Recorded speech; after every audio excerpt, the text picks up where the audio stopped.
이어서 모닝와이드 3부가 방송됩니다.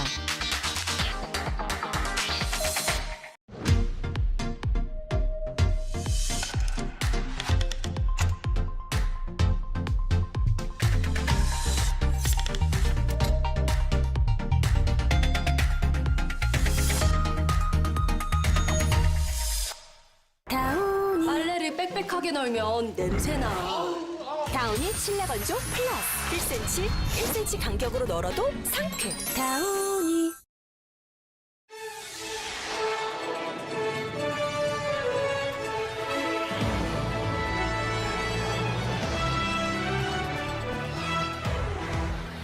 디지털 도어록 쓰는 가정집 참 많을 텐데요. 내가 설정한 비밀번호를 모르는 사람이라고 해도 이것만 알고 있으면 손쉽게 문을 열고 들어갈 수가 있다고 합니다. 안전할 거라고 믿었던 도어록의 허점을 1m 밀착 르뽀에서 취재했습니다. 지난 24일 일본이 오염수를 방류하기 시작한 뒤 수산물 안전에 대한 시민들의 불안이 커지고 있습니다. 혹시나 하는 마음에 휴대용 방사능 측정기를 구매하는 사람들이 늘고 있는 반면 이 방사능 측정기 실효성에 의문을 제기하는 사람들도 있다는데요. 자세한 내용은 잠시 후에 확인하시기 바랍니다.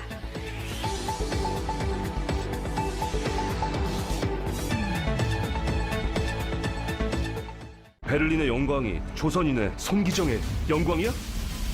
우리는 우리 이름으로 못 뛰었으니까 자기 조국에서 자기 이름으로 뛰게끔 해줘야죠. 선생님, 저 뛰고 싶어요. 1947 보스턴 9월 극장 대개봉.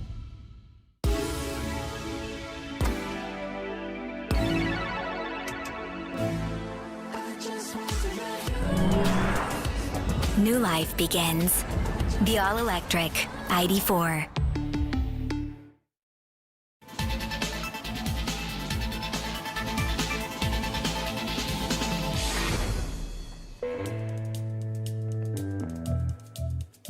식당을 찾은 한 남성.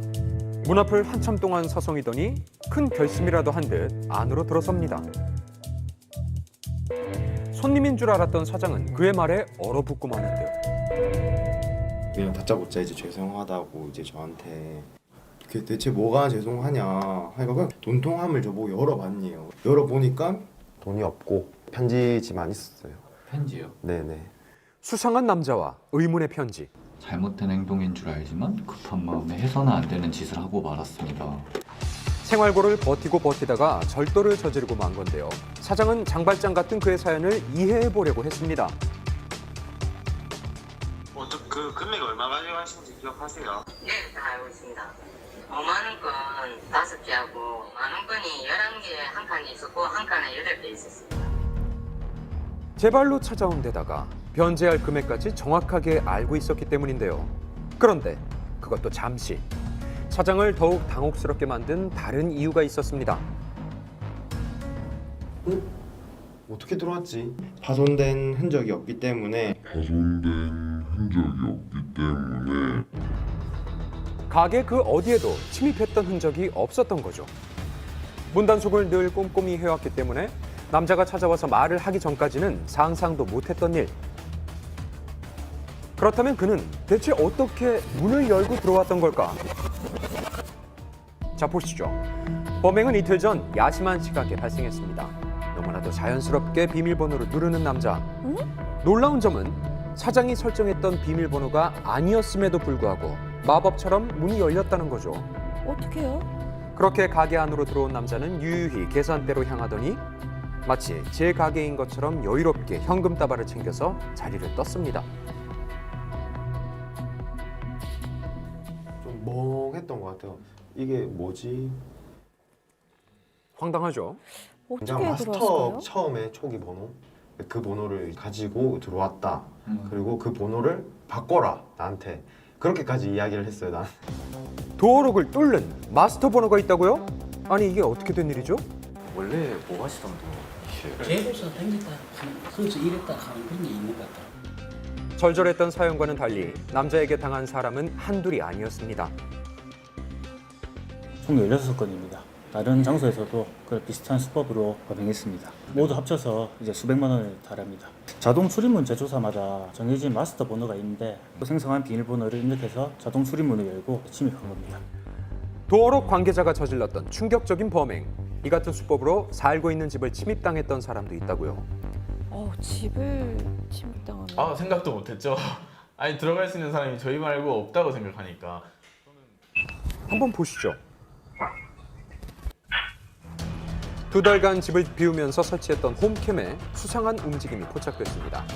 도어록을 열고 들어온 의문의 한 여성. 마치 자신의 집인 것처럼 집안을 구석구석 살피는데요. 기묘한 이 여성의 정체는 다름 아닌 집주인이었습니다. 저희 집 냉장고에 들어있던 아이스크림과 음료수가 이렇게 팔에 이렇게 가득 있는 걸 보고 너무 어이가 없어가지고 허락도 없이 들어온 것도 모자라서 집안 물건을 한아름 챙겼는데요. 세입자는 곧바로 전화를 걸었죠. 선생님 진짜 말씀해 주세요. 제가 봤거든요. 그거 가져갈 게 뭐가 있냐. 아유 좀 그냥 그 가스 점검하고 그리고 냉장고 문 열어보고 그리고 한번 돌려보고 나온 거야. 가스 점검이었다면서 집주인은 오히려 적반하장이었습니다. 뭐 집주인이 돼가지고 그거 가지고는 뭐를 훔쳐 나오겠나 뭐를 하겠나. 근데 내가 오늘은 그냥 들어갔다가만 나와야 되는데 집이 아주 깨끗하고 그래서 내가 한번 불러봤어. 그러니까 세입자가 집을 비웠길래 한번 둘러본 것뿐이라는 집주인. 아니 왜? 황당하죠. 하지만 믿을 수 없는 일이 또 일어났습니다. 같은 날 새벽 집주인이 다시 방문한 건데요. 뭘 가지고 온 거죠? 이런 집주인의 만행에 충격과 배신감을 느꼈지만 더욱더 어처구니가 없었던 건 바로 이 도어록이었습니다. 내가 설정했던 비밀번호가 아닌데도 문을 열 수 있는 이 마스터 번호는 대체 정체가 뭘까? 없는 것도 있기는 있어요. 근데 거의가 있죠. 옛날에 이렇게 주둥주둥 달고 다니잖아요. 이렇게. 그럼 야도 마스터 키가 있거든요. 또 그 아날로그가 여기로 들어갔다 보면 되거든요. 디지털로. 건물주나 관리인이 비상 상황에 대비하기 위해서 마련한 일종의 마스터 키라는 건데요. 원래 비밀번호 1, 2, 3, 4거든요. 1, 2, 3, 4. 지금 아까 1, 2, 3, 4를 했는데 6630 눌렀는데 열리죠. 두 개의 번호로 모두 열립니다. 도어록의 마스터 비밀번호를 설정해두면 일반 비밀번호를 아무리 바꾼다 한들 이 마스터 번호 하나만으로도 손쉽게 열 수 있다는 사실 놀라셨죠? 하지만 이 사실을 모르는 사람이 대부분. 충격적인데요? 예를 들어서 이런 데 보면 아무 눈 씻고 살아도 없거든요. 이런 데는. 진짜 없네요. 관리자 모드에 대한 건. 없죠. 그러니까 이게 좀 잘못된 것 같아요. 분명 존재하지만 개인이 구매해서는 절대 알 수가 없다고요. 설치 업체만이 이 마스터 번호 전용 설명서를 받기 때문이죠. 내가 다는 번호키에 마스터 번호가 인식이 되어 있다는 것을 아는 게 제일 중요하죠. 일반인들은 이 마스터 번호가 존재한다는 것도 모른 채 범죄에 당할 수밖에 없는 상황. 문제인데요, 이거? 저 같은 경우에는 뭐 그런 걸 아예 듣지도 못하고 설명서도 아예 박스 이런 게 아예 없이 그냥 그 기사님이 와서 다 들고 그냥 갔으니까 어이가 없어요. 솔직히 저 들으면서도 황당하죠. 이 같은 무단 침입은 특히 다세대 주택에서 많이 일어나고 있었습니다. 일부 집주인이나 부동산 중개인이 관리 목적으로 이 마스터 번호를 남용하고 있기 때문인데요. 사실 혼자 사는 집에 낯선 이가 갑자기 들어오는 것만큼 무서운 일이 또 있을까요? 삭제하는 방법을 한번 문의해봤습니다. 마스터 비밀번호 같은 게 있다고 나와 있어서 그런 건 어떻게 확인할 수 있을까요? 일단 S버튼 한번 짧게 눌렀을 때 삑 소리가 나는지 아니면 삐빅 소리가 나는지 한번 체크해 보셔야 되실 것 같고요. 만약에 삑 소리가 나면 그냥 그대로 이용하셔도 무관하실 것 같고 혹여라도 S버튼을 짧게 눌렀을 때 삐빅 소리가 나면 한번 공장 초기화 진행을 해 보시고요. 불안한 마음은 초기화가 안 될 듯한데요. 모든 기기에 마스터 번호가 있는 건가요? 법의 규정도 없습니다. 이 관리자 모드에 대해서 있어야 한다, 없어야 한다. 뭐 예를 들어 있으면 어떤 그 형태로 이루어져야 된다라는 부분이 제조사 정책, 그 펌웨어를 만드는 정책 있죠. 편의성보다 보안이라는 쪽에 저희가 더 치중해서 하고 있거든요. 마스터 번호가 있는 기기는 제조사에서 확인이 가능했습니다. 진짜 위급한 상황에서 우리가 쓰는 거지. 우리가 뭐 사고를 하고 이런 데는 또 열고 들어가고 이래야 되기 때문에. 마스터 번호 유무보다 중요한 게 있죠. 너무 상식 밖의 일이죠. 전화라도 줬으면 왜 우리 집에 들어갔냐고 따졌어. 그랬더니 돌아오는 대답이 내 건물이니까 들어가면 안 되는 줄 몰랐다. 관리를 위해서 설정해놨다고 하지만 무단 침입까지 허용되지는 않습니다. 무단으로 동의 없이 들어간다. 그 자체에 뭐 시대를 막론하고 공간을 막론하고 그 자체는 위법한 것으로 야간 주거 침입 절도라고 해서 그 자체는 주거 침입 내지는 그냥 절도 범위보다는 더 중하게 처벌될 가능성도 있어 보인다. CCTV가 없었다면 인지하지 못한 채로 그냥 넘어갔을 수도 있습니다. 혹시 우리 집 도어록에도 있을지 모르는 마스터 번호. 집은 세상에서 가장 안전한 보금자리가 되어야 하는 만큼 오늘 도어록 한번 확인해 보시는 건 어떨까요?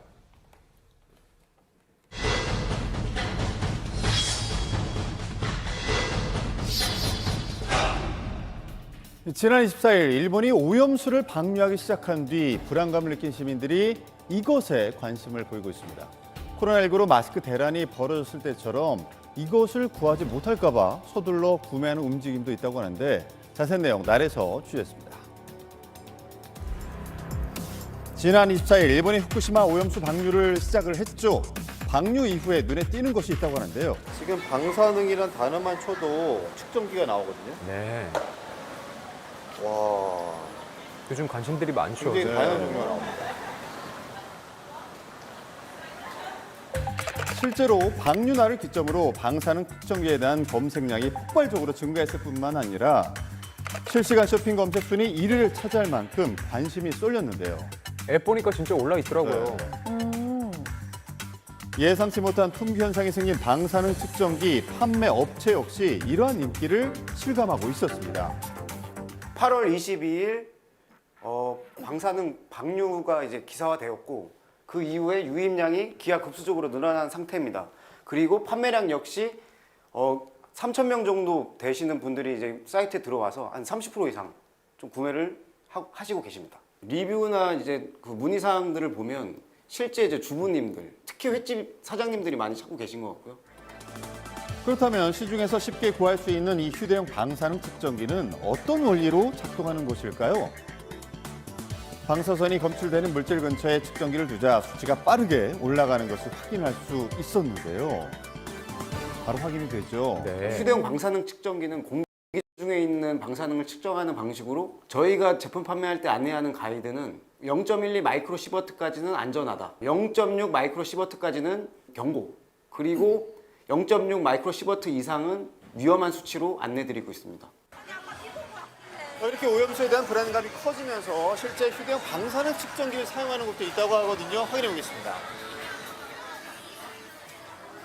감사합니다. 저희가 방사능 측정기 한 번만 측정해 드릴게요.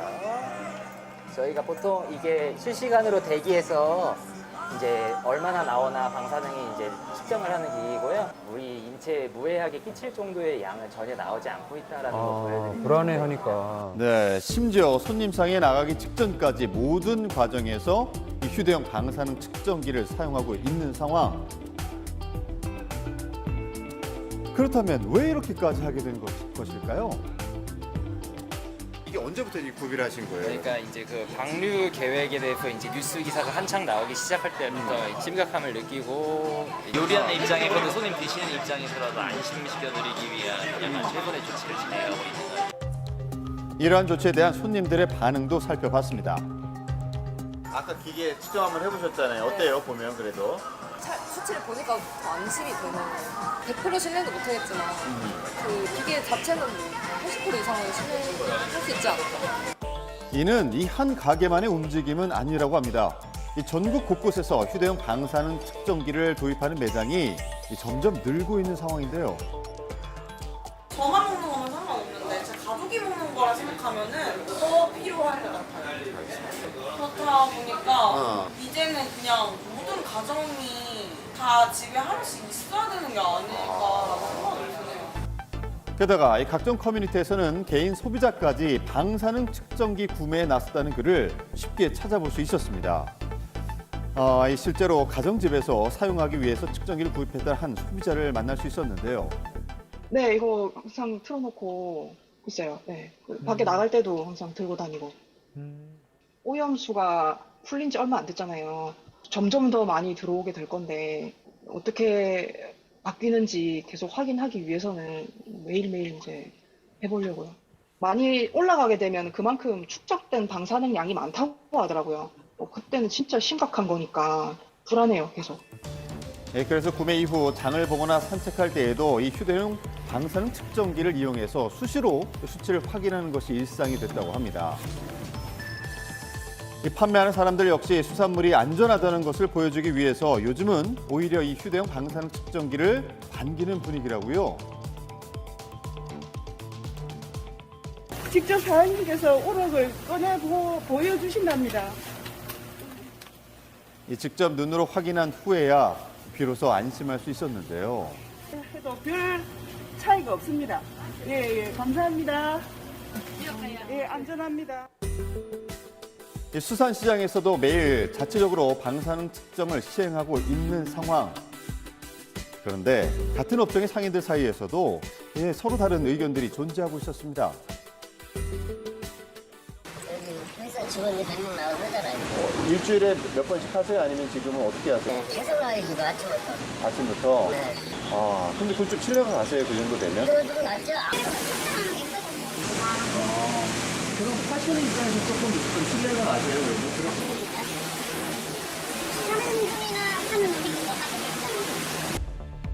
휴대용 측정기를 구매하는 것까진 과하다는 의견도 있었는데요. 나중엔 필요할 것 같아서요. 좀 어떠세요? 아직까지는 거기 전문적으로 만든 데가 없는 것 같아요. 그냥 전기장으로 찍어서 그냥 만드는 제 생각이거든. 시중에 나와 있는 방사능 측정기들 가격도 종류도 천차만별이죠. 출시될 때 좀 네. 약간 나오는 적도 검사 같은 게 있나요? 전 세계 뭐 특정 인증 기관이 있거나 그런 건 아닙니다. 국내도 마찬가지고. 다소 검증된 기기라고 보기에는 어렵다는 겁니다. 정밀한 측정을 위해서는 더 많은 시간과 장비가 동원돼야 한다는 것이죠.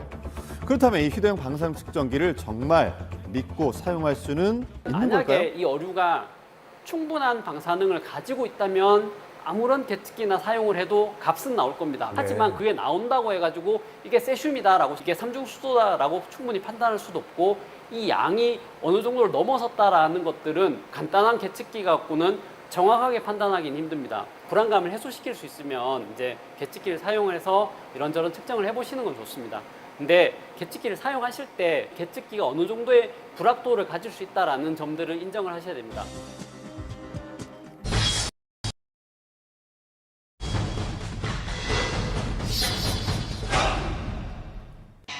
지난 10일 중국 정부가 빗장을 벌어뒀던 한국행 단체 관광을 허용하면서 무려 6년 5개월 만에 중국인 관광객들이 한국을 찾았습니다. 我跟家里人，家里人一共7人。第一站是爱博乐园，第二站是免税店。 지난달에도 한국을 가장 많이 방문했던 중국인 관광객들 단체 관광까지 허용되면서 면세점은 물론이고요. 국내 관광업계가 활기를 띠고 있는데요. 정말 오랜만에 한국을 찾은 중국인 관광객, 이른바 유커들이 줄져 찾아가는 국내 관광 명소가 있습니다. 풍경이 많이 달라졌어요. 네, 바로 서울 종로구에 위치한 북촌 한옥마을인데요. 한 TV 예능에 소개가 되면서 유명세를 탄 이곳, 도심 속 아름다운 경관과 한옥의 고즈넉함을 느낄 수 있어서 관광객들에게 인기를 얻기 시작했습니다. 거의 팬데믹 이전 수준이죠? 네. Where from? China. Chinese. 어느 나라가 제일 많아요? 중국. 중국인 관광객의 비율이 압도적이라는 북촌 한옥마을. 침체됐던 인근 상점들도 조금씩 기지개를 펴고 있었는데요.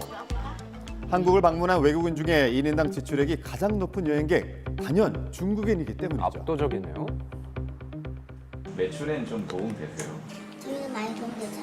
되게 기대는 돼요. 여행도 자유롭게 하시니까 아무래도 전보다 하지만 이런 유커들의 교환을 마냥 반길 수 없는 사람들도 있습니다. 피해보죠. 엄청 피해죠. 시끄러우니까. 시끄럽죠. 그래.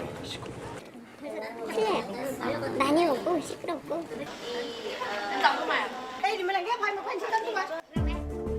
이렇게 큰 목소리들이 골목을 가득 채우는데요. 이렇게 정숙 관광을 위해서 한옥마을 곳곳에 안내 요원들이 배치되어 있습니다. 민원 계속 전화하시고 그래요. 민원도 많아요. 네, 민원 굉장히 많아요. 계속 얘기하고 있잖아요. 그래서 올라갈 때 조용해달라고 부탁해요. 소음 때문에. 코로나19로 사람들의 발길이 끊긴 것도 잠시. 최근 다시 늘어난 관광객들로 몸살을 앓고 있었는데요. 코로나 나서 좀 잠잠했다 다시 또 오는 거죠. 좀 덜했어요. 좀 다녀도 이렇게 많이 안 다녀요. 보시면 주택가 앞에서 흡연을 하는 것은 물론이고요. 마치 자신의 집 안방인 듯 벌러덩 누워있는 사람들까지. 막 와서 우리 벨가 덜 눌러서 한 6개월을 배를 떼어놨어요. 무서워서. 배를 왜 눌러요? 네, 이 북촌 한옥마을은 관광 명소이지만 이곳 주민들의 터전이기도 합니다. 허락 없이 사진을 찍어갈 뿐만 아니라 내부의 모습까지 카메라에 담아가는 일부 관광객 때문에 주민들의 시름은 깊어만 가는데요. 그러지 말라 그래도 소용이 없어. 나가라 그래도 같이 찍을 거 찍고 나. 사람이 사는 집인데. 네, 심지어 자 이렇게 대문을 넘어 집 안으로 들어오는 일도 부지기수입니다. 마당 곳곳을 헤집으며 인증샷 남기기에 여념이 없는데요. 허락도 없이 이렇게요?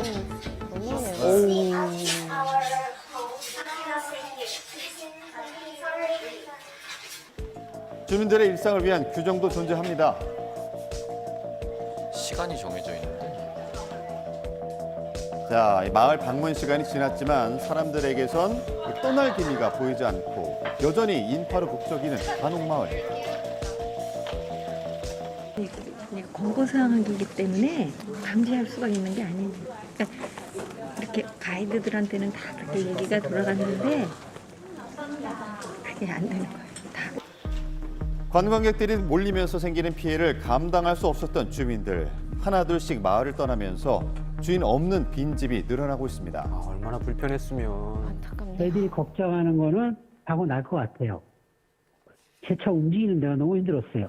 그러다가 사람 치면 그게 이제 주민들은 제일 걱정이고요. 저희는 뭐 서울시하고 하고 아무리 시위하고 싸워도 그때뿐이에요. 해결 방책은 없고. 주민들의 민원이 꾸준히 제기되자 관할 지자체에서는 북촌 한옥마을을 관련 법에 따라서 특별 관리 지역으로 지정하고 피해를 줄이겠다는 계획을 밝혔는데요. 이 특별 관리 지역으로 지정된다면 어떤 것이 달라지는 걸까? 관광객의 어떤 이용 제한 조치도 할 수 있고 과태료에 대한 부과 규정도 있게 됩니다. 사실 선정을 한다고 해도 과태료 부과에 대해서는 어떠한 규정과 어떤 세부적인 지침을 갖고 하는지가 전혀 마련이 되지 않은 거죠. 생활 공간이 관광지가 되면서 주민들의 삶을 침범하는 과잉 관광 문제. 해외 상황도 다르지 않습니다. 이탈리아의 베네치아 역시 칼을 빼들었는데요. 네. 수상 택시를 지역 주민들이 많이 이용을 못하다 보니까 교통 문제가 막 발생하거든요. 지역 주민을 위해서 우선 탑승글이 따로 있기도 하고요. 보케리아 시장 같은 경우는 관광객들이 많이 몰리는 금, 토, 요일, 주말에는 단체 관광객 출입을 제한한다든지 이런 다양한 정책들을 시행하고 있습니다. 주민들이 있어야 관광지도 유지할 수 있겠죠. 그들의 일상을 보호할 수 있는 대안이 하루빨리 마련되어야겠습니다. 그렇네요.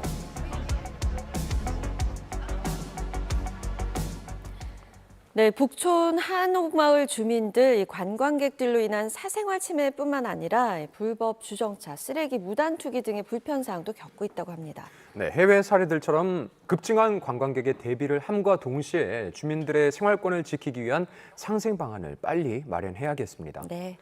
자, 다음은 분위기 바꿔서 추억 여행 한번 떠나볼까요? 라떼 레코드 지금 바로 함께 하시죠. 서울의 한 번화가에 자리한 노래방. 그 안으로 들어가 보니 독특한 인테리어가 눈에 띕니다. 한번 둘러보세요. 마치 금방이라도 외계 생명체가 나타날 것 같은 감성이 느껴지는데요. 특이하네요. 웰컴 투 레트로.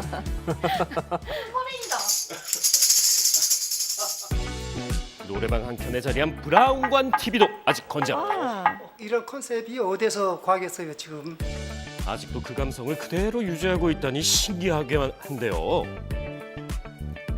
사실 바꿀 돈도 없지만은 이런 감성이 얼마나 좋습니까? 아니 그러니까 도대체 어느 시절 감성이냐고요. 어떤 말이 필요해?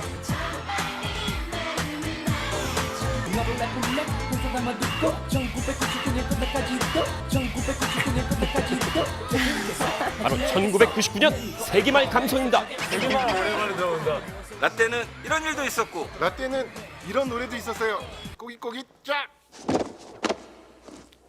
5, 4, 3, 2, 1.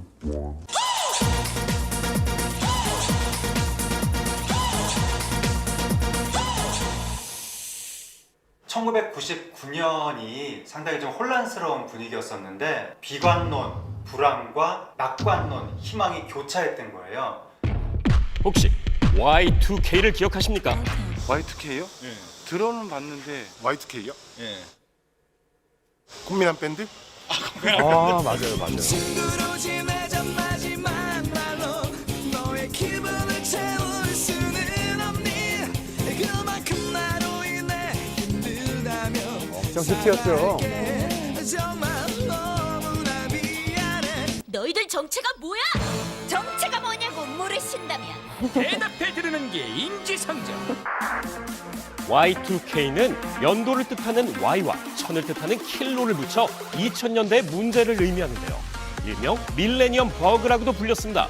그 위력이 얼마나 쓸지 그 역시도 아무도 모르는 미지의 벌레. 사람들은 이 벌레를 일컬어 밀레니엄 버그라고 부릅니다.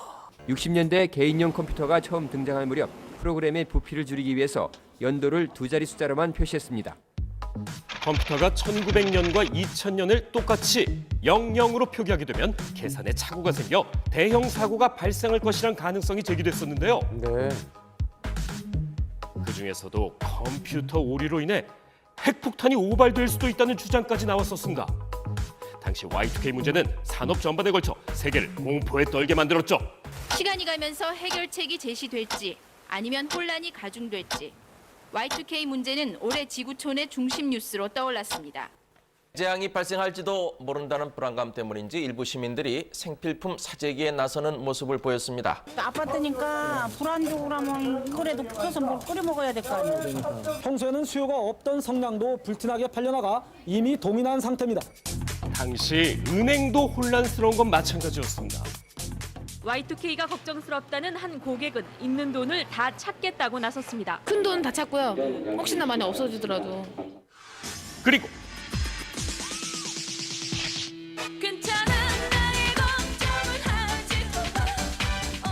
비단 Y2K 문제뿐만이 아니었죠.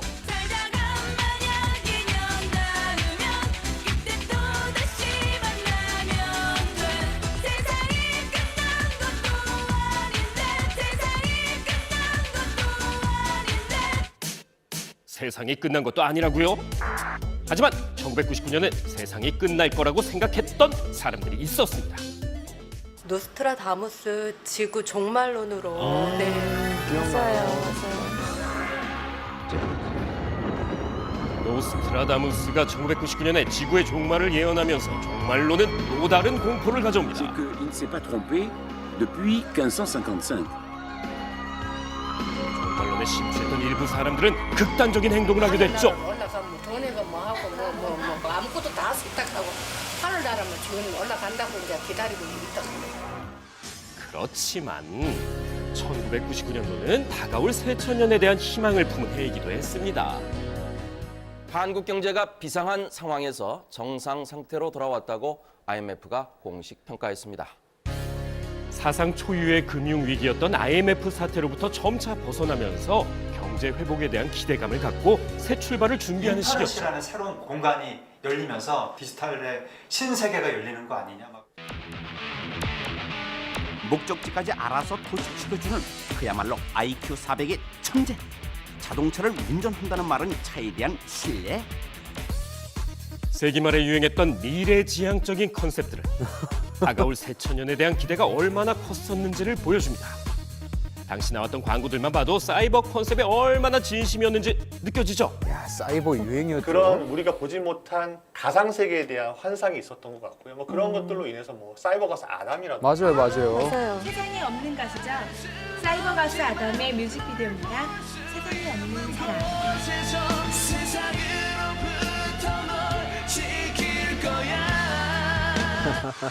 그리고 99년 가요계 하면 생각나는 거예요.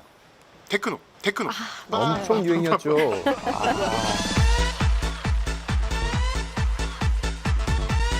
바로 테크노 광풍이 불기 시작합니다. 사실 테크노라는 거는 전자음악의 하위 장르라고 볼 수 있고요. 조금 더 그때 IMF로 인한 시름을 잇기 위해서 그런 신나는 음악 그런 것들을 조금 더 많이 즐기려는 분위기가 있었다라고 좀 말씀을 드리고 싶고. 테크노는 전자음의 강렬한 비트가 반복되는 것이 특징입니다. 그리고 현란한 댄스가 합쳐지면서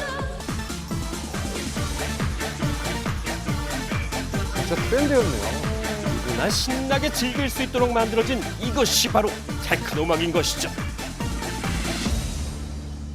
세기말 한반도는 지금 테크노 열풍이 불고 있습니다. 금속성이 나는 빠른 리듬에 맞춰 몸을 흔드는 젊은이들. 고개를 좌우로 저으면서 허리도 같이 비틀어주는 것이 이 춤의 대표적인 동작입니다. 조금 할 때는 3-4시간, 많이 하면 5시간. 5시간을 지나친 운동은 허리와 어깨의 통증까지 유발합니다. 목이 뻐근해가지고 목을 굽힐 수가 없어요. 그 정도로. 어쨌든 테크노는 세기말을 대변하는 키워드가 됐습니다. 그런데 테크노가 단순히 신나는 댄스 음악으로 시작된 건 아니란 사실. 1970년대 초반 강한 디스코 비트의 유럽발 테크노 음악이 만들어집니다. 그리고 당시 사회 경제적 문제로 암울했던 미국에서 어둡고 무거운 테크노 음악이 본격적으로 시작됐죠.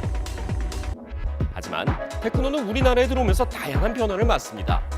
한국 특유의 그런 댄스 뮤직과 결합시킨 소음기가 어려 있는 그런 멜로디 같은 것도 적극적으로 활용이 되어서 어떻게 보면은 뭐 혼정이라고 하면 혼정이라고 할 수 있는 그런 음악이 바로 테크노 가요라고 여러분이 보시면 될 것 같습니다. 그렇다면 당시에 다양하고 신박했던 K-테크노 만나볼까요? 먼저 형광봉 하면 떠오르는 노래는 클론. 그러면 손목이 먼저 반응하는 그런 노래입니다.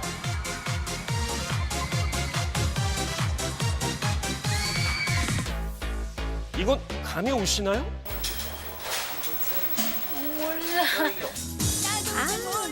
엄정화 씨.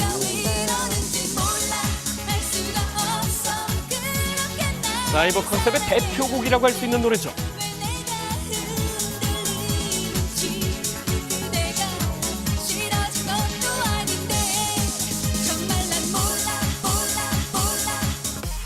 마지막으로 이건 아시겠죠? 이정현 씨. 막 즐거워하시면서 춤추셨으면 좋겠고요. 임팩트가 엄청 강렬했죠. 심장을 뛰게 하는 독보적인 인트로.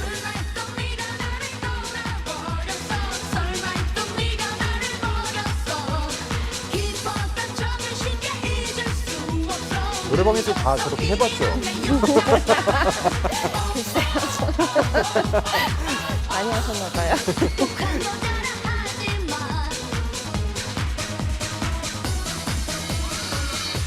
진짜 열풍이었죠. Y2K에서부터 시작된 세기말. 그런데 Y2K가 아직까지 현재 진행 중이라고요? Y2K 알아요 혹시? 몰라요? 옛날 감성이랄까 되게 2000년대 패션 아닌가요? X세대가 세기말에 유행했던 패션이 Y2K 패션이라 불리며 다시 젊은 세대를 사로잡았답니다.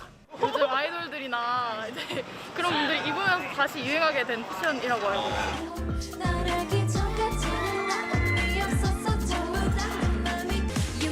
많은 아이돌 그룹이 일명 Y2K 컨셉으로 가요계의 복고바람을 불러일으키고 있는데요. 이게 원래는 그 세기말의 불안에 의해서 만들어진 단어였는데 이 단어만 살아남은 거예요. 이제 Y2K는 1990년대와 현재를 이어주는 하나의 연결고리가 된 셈이죠. 이후 다양한 세대까지 이어지도록 영원히 기억되길 바랍니다. 이렇게 디지털 문화가 극성을 부리면 부릴수록 과거 아날로그에 대한 향수는 커지지 않을까. 뉴트로라는 단어가 됐건 Y2K라는 단어가 됐건 자신만의 차별화, 과거를 향수하는 그 행위의 본질, 그 복고 현상은 계속되지 않을까.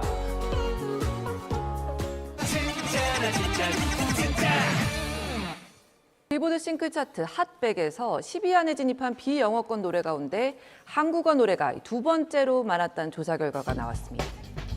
세계는 지금 K 열풍. 한국 문화에 대한 세계인의 관심이 높아지면서 최근 한국을 찾는 유학생도 눈에 띄게 늘었다는데요. K 문화에 대한 단순한 호기심으로 한국을 찾았다가 지금은 한국에 정착해서 살고 있다는 5명의 외국인을 만났습니다. 한국에 온 지 지금 8년 다 되어가고 있고요. 한국에 온 지 5년 전 됐고요. 저는 10년 넘었고요. 고인물이에요, 고인물. 고인물을 알아요? 저는 그건 이해 안 돼요. 왜 그럴까요? 독일에서 절대 안 그렇거든. 한국만 그런 거 같아. 맞아. 프랑스에서도 안 그래. 근데 한국에서는 내 친구들은 일단 다 그래. 진짜? 한국에 사는 동안 모두가 느꼈다는 한국 사람들만의 특별하고도 이해할 수 없는 특징. 그게 진짜야? 한국 엘리베이터에서만 볼 수 있는 이상하고도 진귀한 광경이 있다는데요. 그런 경우도 진짜 많았어요. 막 엘리베이터 가고 있는데 이미 어떤 사람 타 있어요. 근데 눈 마주쳤는데 오늘 말해도 그냥 뭐야? 빨리 문을 닫고 싶은 나머지 사정없이 누른 닫힘 버튼. 한국인 특유의 다급함이 엿보이죠. 사인도 그냥 대충 하는 거예요. 그냥 하나 이렇게 한 거 같아. 선 하나 긋고 빨리 떠나버리는 것은 물론이고요. 지하철에 내렸는데 갑자기 사람들이 이렇게 뛰는 거예요. 너무 신기하죠. 왜냐면은 그냥 시간 맞게 가도 됐는데 굳이 왜 그렇게. 특별히 지각한 사람이라면 모를까 지하철역에서 뛰는 사람이 그렇게나 많을까요? 유동인구가 많은 평일 출근 시간 한 지하철역을 찾았습니다. 잠깐 서 있을 뿐인데 아주 쉽게 뛰는 사람들을 볼 수 있었는데요. 100m 달리기, 대주 현장을 방불케 하는 긴장감. 매일 아침 다니는 똑같은 길일 텐데도 달리고 또 달립니다. 20분이란 짧은 시간 동안 뛰어간 사람 무려 18명입니다. 많네요. 이쯤 되면 정말 궁금해집니다. 뭐가 그렇게 급하신 건가요? 빨리 뭔가 여기에 있는 시간이 아깝다고 느껴져가지고 공항에 캐리어 끌고도 어떻게든 조금 더 빨리 가려고 하는 편이어가지고 답답하고 기다리는 게 초조하고 걸어가는 라인보다는 아무래도 좀 뛰어갈 수 있는 그 라인을 선택하긴 하죠. 신선한 충격이었다는 한국인들의 특징은 카페에서도 볼 수 있다는데요. 뭘까요? 카페 갈 때, 화장실 갈 때 그냥 물건 두고 화장실 핸드폰, 노트북 다. 이거는 정말 외국에 가면 이러면 안 돼요. 내가 제일 신기했던 거는 그거 있잖아요. 택배 아저씨들이 타는 차 있잖아요. 그 큰 차, 용달차. 항상 문을 열어놓고 그거도 박스들 보이잖아요. 박스 빨리 안에 가고 빨리 갖다 놓고 또 빨리 갖다 놓고 문 열어놓고 막 그러잖아요. 미쳤어? 외국에 그러게 하면 그냥 돌아오면 박스가 없어. 해외에선 가만히 놓여있는 물건은 물론이고 메고 있던 가방 속 물건까지도 도난당하는 일이 다반사라서 한국에 와서 더 놀라웠다고 합니다. 정말 한국 사람들은 카페에 주인 없이 놓인 물건을 가져가지 않을까요? 카페에 손님들 모르게 사전에 실험 카메라를 설치한 뒤 손님인 척 자리를 잡고 앉아있다가 유유히 카페를 떠나는 제작진. 자, 노트북은 그대로 두고 나갔는데요. 아무 신경도 안 쓸걸요? 총 4개의 카페를 실험 카메라로 관찰해봤습니다. 시간은 흐르는데 그 누구도 건드리거나 일말에 관심을 갖는 사람조차 없었는데요. 장장 6시간이 흘렀지만 아무도 가져가지 않은 것을 확인할 수 있었습니다. 분실물만 있지 도난 사고는 없어요. 어느 곳이나 CCTV 같은 게 좀 잘 돼 있는 편이라서 지금까지 한 번도 분실된 적이 없어서 차라리 핸드폰은 두고 가고 지갑만 챙겨가는 불안하지 않은 것 같아요. 카페에서 남의 물건을 가져가지 않는 일이 다소 가져가는 일이 드문 것 같은 한국인의 특성으로 보자면 다른 사람들이 나를 어떻게 보는지에 대한 생각이 많은 나라입니다. 상대방의 입장, 나를 설명을 할 때에도 주변의 관계, 내가 이 물건을 훔쳐갈 때 주변 사람들이 다 쳐다보고 있으니까 내가 오히려 이걸 얻는 것보다 잃는 게 훨씬 더 많을 거야 라는 두려움이 더 클 것이라고 생각을 합니다. 이런 어쨌든 집단 심리가 크게 작용하고 있는 나라라고 볼 수 있겠습니다. 처음에는 모든 게 이해되지 않았지만 지내다 보니 한국에 정이 든 것 같다는 이들. 근데 저 이제 한국에 살다가 저도 그렇게 됐어요. 빨리빨리 지나요. 빨리빨리. 저는 처음에 조금 불편했지만 너무 편하더라고요. 맞아요. 아마 보시면서 아, 나 한국 사람 맞구나 이렇게 생각하신 분들 많을 것 같은데요. 네. 진짜 다 우리가 겪어봤던 거죠. 맞아요. 네. 특히 저는 카페에 가방을 두고 퇴근하고 나서 찾으러 가도 그 자리에 있더라고요. 그대로 있죠. 네, 이게 근데 우리나라 사람들이 개인보다 집단을 의식하는 심리 때문이었다고 하니까 네. 보는 내내 정말 흥미로웠습니다. 네. 자, 다음은 무언가에 팍 꽂혀 있다는 한 강아지의 이야기 준비했는데요. 함께 보시죠. 세상은 넓고 특별한 동물은 많다. 바야흐로 반려동물 양육 인구 1,500만 시대. 반려동물을 가족처럼 여기는 이른바 펫팸족이 대세인 지금. 나만 알기 아까운 반려동물의 장기 대방출 시간. 이름하여 K-페스타. 산 넘고 물 건너 찾아온 경공들의 핫플레이스. 신나게 물장구도 치고 장난감 갖고 놀기 바쁜 친구들 사이. 혼자 우두커니 먼 산만 보는 한 녀석. 곧이어 장난감도 뒤로 한 채 전속력으로 달려가는데요. 뭘 보고 이리 야단법석인가 했더니 녀석이 포착한 건 다름 아닌 돌. 눈을 뗄 줄 모르는데 이 돌만 있으면 피리 부는 사나이가 부럽지 않을 지경. 저 앞에서 기다리고 있다가 돌 던지면 빨리 주워오려고 대기하고 있는 거예요. 황금보기를 돌같이, 아니 돌보기를 황금같이 하는 돌 집착견 황태. 어느 정도냐 하면 풀장은 거들떠보지도 않던 녀석이 물속에 돌을 던지자 거침없이 입수한 뒤 잠수 실력까지 뽐내는데요. 물속에서 한참 헤매더니 그야말로 탄성을 자아내는 실력인데 열렬한 호응에 제대로 삘 받은 황태. 또다시 잠수 신공 발휘하며 돌을 정확히 물고 나옵니다. 캠핑장 다 다녀봤지만 오늘 처음 보는 것 같아요. 아, 신기한데요? 혹시 물을 좋아하는 리트리버라면 누구나 할 수 있는 걸까요? 자신만만하게 돌을 던져보는데 왠지 없는데요? 수영만 방해한 것 같죠? 쌩하니 제갈길 가는 녀석. 돌을 코앞에 들이대도 차갑게 외면합니다. 하지만 우리의 황태라면 월척을 낚아 한껏 의기양양해진 모습. 보란듯이 돌 세레머니도 이어집니다. 빨리 와. 아유, 빨리 와. 그런데 이제 좀 지칠 법도 하건만 돌을 또 던져달라 보채는 녀석. 그렇게 놀고도 아쉬운지 애처롭게 우는데요. 결국 황태의 기분 전환을 위해 돌이 훨씬 더 많은 계곡을 찾았습니다. 기다려. 기다려. 돌 받치죠, 여기는. 친구가 떨어지자 신났어요. 한달음에 달려나가는 녀석. 돌만 있다면 어디서든 전매 특허 잠수 실력 발휘. 싱크로나이즈드 선수처럼 묘기를 부리며 보호자가 저 멀리서 던진 돌을 단숨에 찾아냅니다. 소중한 돌을 행여나 놓칠세라 입에 꽉 물고 나오는데요. 그런데 이쯤에서 궁금증 하나. 황태는 그저 돌이라면 다 좋아하는 걸까요? 땅에 있는 건 안 가져오는 것 같아요. 물속에 있는 돌만 가져오거나 아니면 저희가 던진 돌 가져오는 것 같아요. 돌을 물속에 던져줘야만 흥미를 갖는 녀석 탓에 애꿎은 보호자들까지 돌 던지기 굴레에 빠져버렸는데요. 황태가 이렇게 얼마나 놀아요?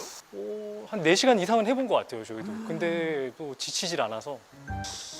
엄마 아빠는 지쳐만 가는데 그러거나 말거나 무한 체력 자랑하는 황태. 물을 진짜 좋아하기도 하네요. 나와, 가자. 집에 갈 아쉬워요. 생각조차 없고요. 동정심을 유발하려는 듯 처량한 표정까지 짓습니다. 한번 쏘는데 소리. 역시. 또 던져달라고? 이에 장난기가 발동한 보호자. 돌을 던지는 신용만 슬쩍 해보는데요. 반사적으로 물에 뛰어들긴 했는데 뭔가 이상하다는 걸 눈치챈 듯한 녀석. 이런 단단히 화가 났네요. 맨날 해도 맨날 속는 것 같아요. 장난은 이제 그만. 돌찾기의 진심인 황태.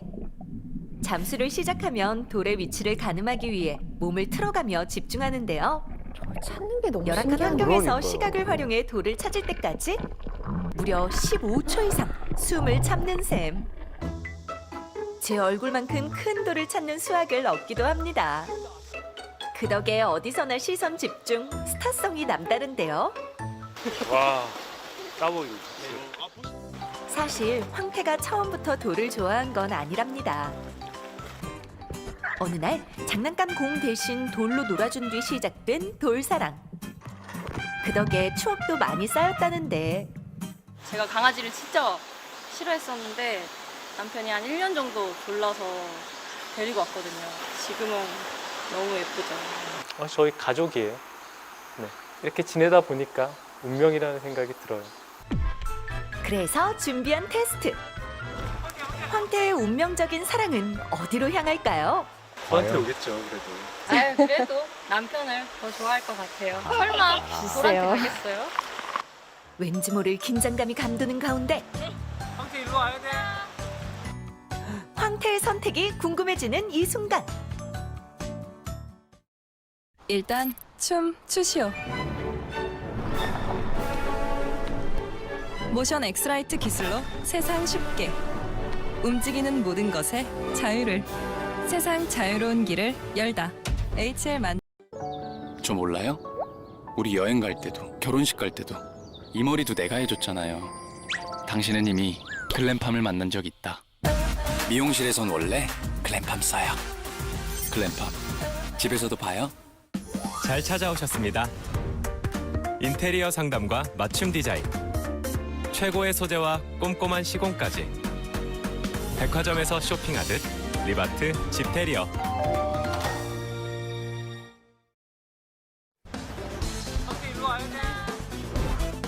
황태의 선택이 궁금해지는 이 순간.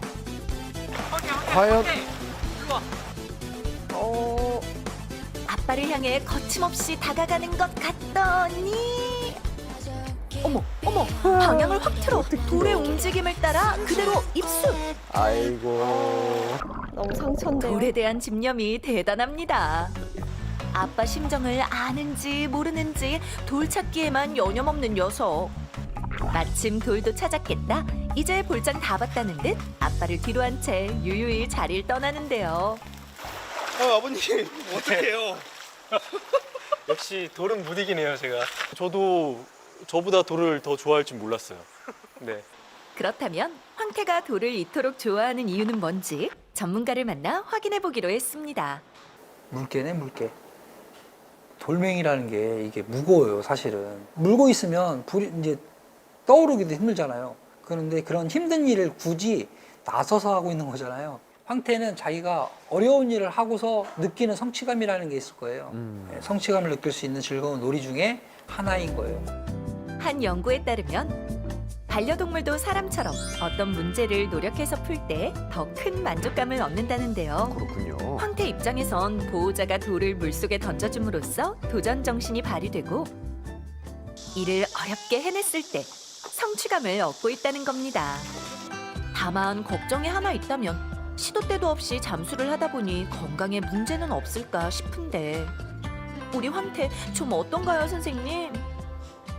눈 상태나 치아 상태 그리고 귀 상태도 그렇게 크게 나빠 보이진 않았습니다. 돌을 계속 입안에 넣고 있다든지 아니면 돌을 삼킨다든지 해서 발생되는 문제들이 있는데 황태 같은 경우에는 그 정도라면 큰 문제는 안 될 거라고 보입니다. 다행이네요. 다행히 마음껏 놀아도 될 만큼 건강하다고요. 아마 황태가 없었으면 삶이 좀 무료했을 것 같아요. 다치지만 않게 그냥 즐겁게 그렇게 살았으면 좋겠어요. 황태를 K페스타 4호 견습생으로 선정합니다.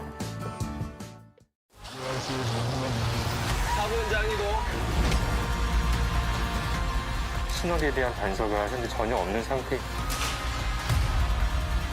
복원을 해서 그 사람을 찾을 수 있을까? 꼭 찾아드리겠습니다.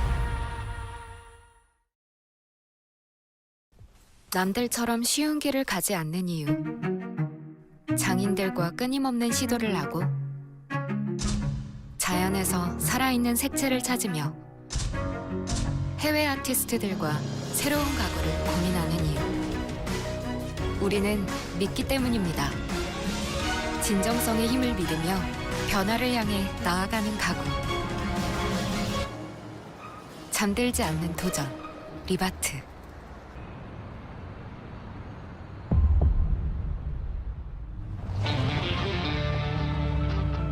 또 한 번 메인스트림답게 더 뉴 소렌토. Kia, movement that inspires. 저 몰라요? 우리 여행 갈 때도 결혼식 갈 때도 이 머리도 내가 해줬잖아요. 당신은 이미 글램팜을 만난 적 있다. 미용실에선 원래 글램팜 써요. 글램팜 집에서도 봐요. 또 거기야? 금방 갈게. 내가 좋아하는 데인데 신나는데 이유가 어딨어? 한양 화로면 그냥 좋은 거야. 이 집 맛있네.